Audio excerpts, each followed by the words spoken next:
So far, we've done 36 scouting report videos on the channel, and the last couple I've went a little bit longer than I wanted to. So I'm going to hop straight in with Teven Jenkins, the offensive tackle out of Oklahoma State. Of the 36 guys that we've done so far, relative to their likely draft position, Teven Jenkins has the highest bust potential of all 36, and it's by a pretty wide margin in my opinion.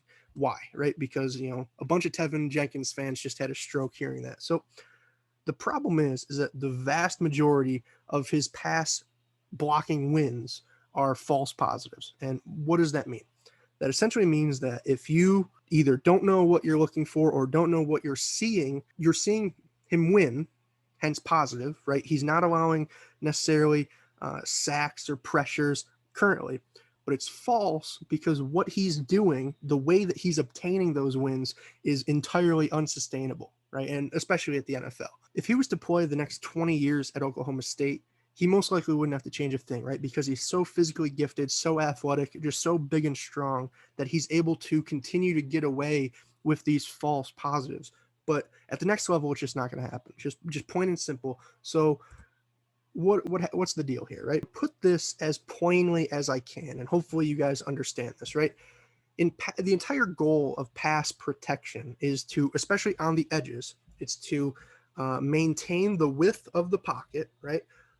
By creating separation with your hands and your arms between you and the defender, and ultimately between the defender and the quarterback, right? That way, there's a clean pocket, the QB can get off a nice pass downfield and keep the chains moving, right? As a run blocker, then, it's the complete opposite. You want to reduce any separation, have the defender as tight to your body as possible, so that way they're unable to break off and go chase down the ball carrier, bring them down for a tackle. So there's two different objectives in each phase of the game, right? In that regard. And the problem is that Tevin is an incredibly dominant run blocker. He has the highest run blocking grade I've given anybody to this point. And then you look at his power and strength, you look at his physicality and finishing. I spent the entire Christian Darrisaw video talking about how strong and powerful he was.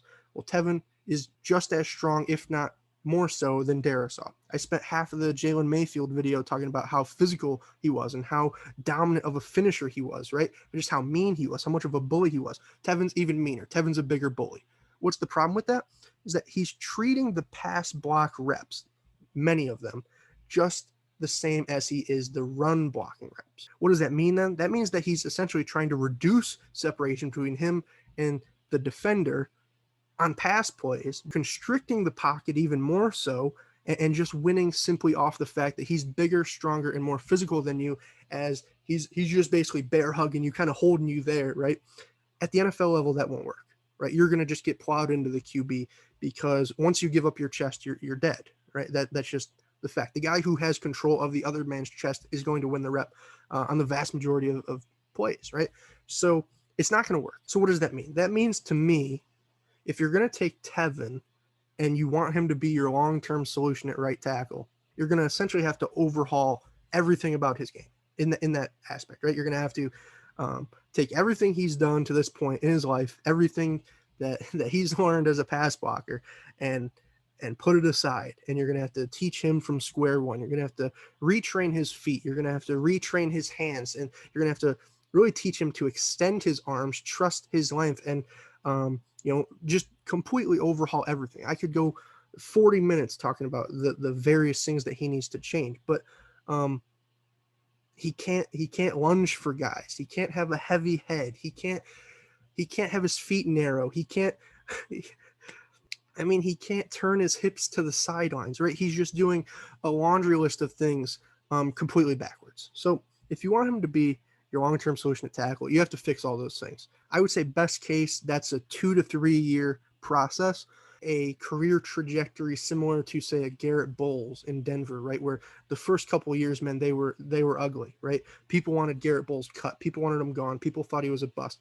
Now, after this past season, there's Broncos fans heralding him as a top 5 offensive tackle in the league, right? But it takes time. It takes extreme patience. The other solution then is just flat out your scheme. So I would say if you're a team that gets rid of the ball incredibly fast, we're talking the Buccaneers with Tom Brady, we're talking the Steelers with Big Ben, especially, and we're talking like the Ravens with Lamar Jackson. If you're one of those three teams, maybe a couple others, you can have Tevin get away with it more at the next level because your quarterback's getting rid of the ball so fast that he can almost treat pass blocking like it's a running play, right?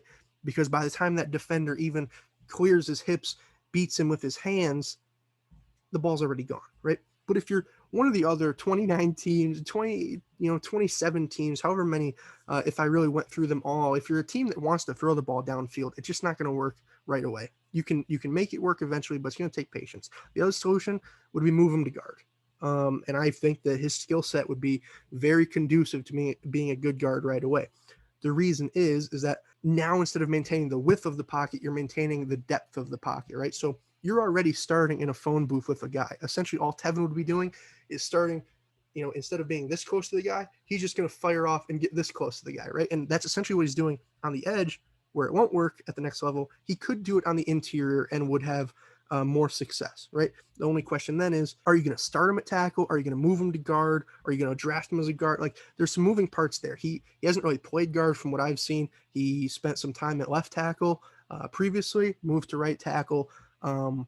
It's tough to draft a guy who hasn't played guard seriously to draft him as a guard right away, right? But it's possible, and it's something that I certainly think would work. So for me, you look at the whole grade.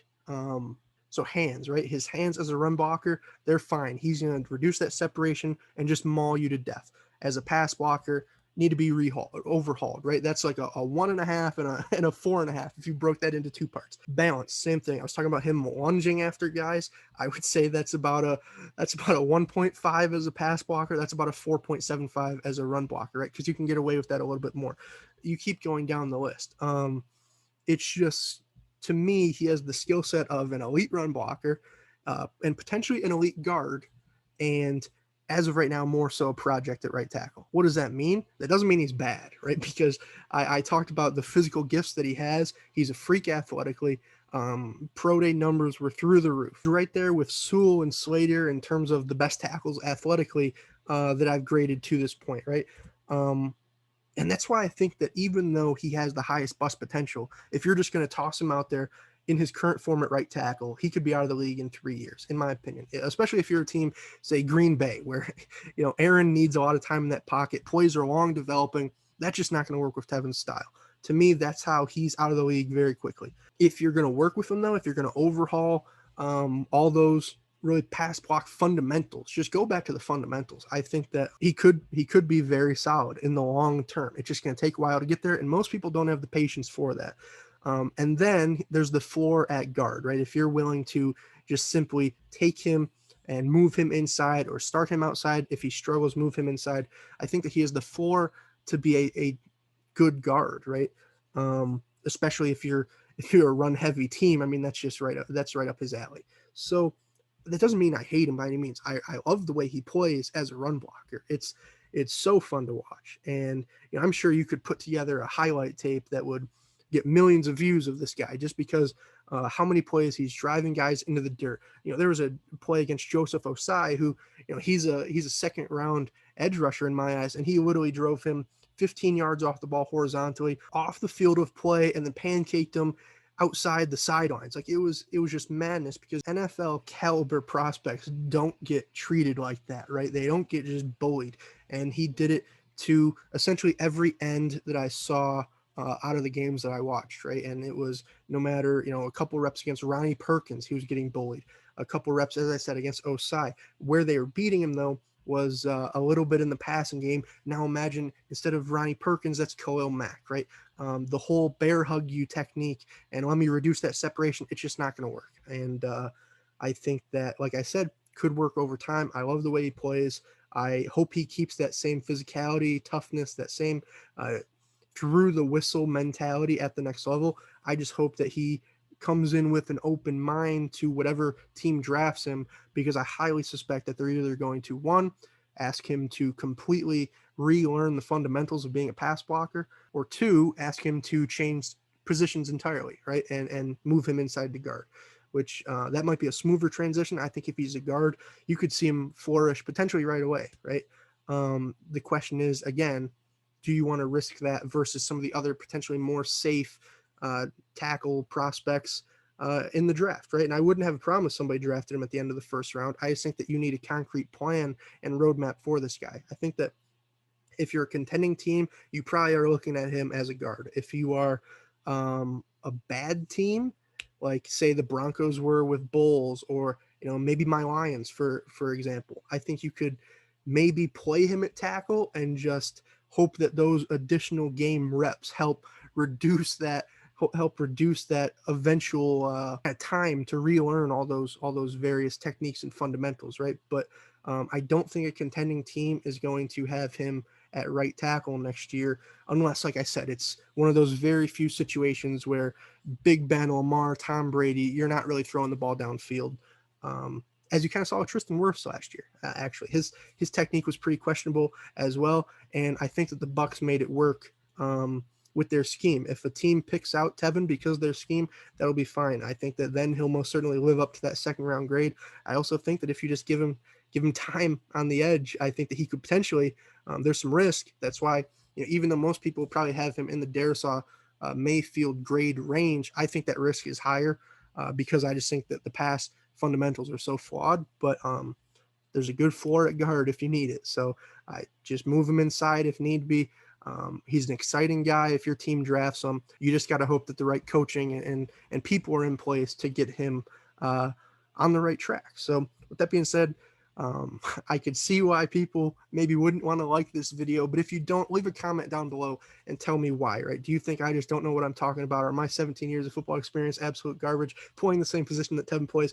Or do you agree, right? Do you see some of those same flaws? And do you think that he needs to move to guard? Do you think he can play tackle? What are your thoughts on that whole sort of debate there? And if you're watching this after the draft and your team took Tevin, what are your thoughts in retrospect? Are you excited with the value that you got and the potentially incredibly high ceiling prospect that you got? Or are you worried that he's going to be asked to be a day one tackle and things might not turn out, right? There's a lot of moving parts here with Tevin potentially.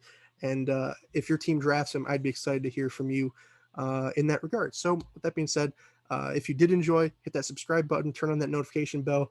We're pumping out these videos. I said Tevin was 36. We should have 37, 38, 39, 40 coming right up. So with that being said, I'm mic'd up and I'm mic'ing out. Peace, guys.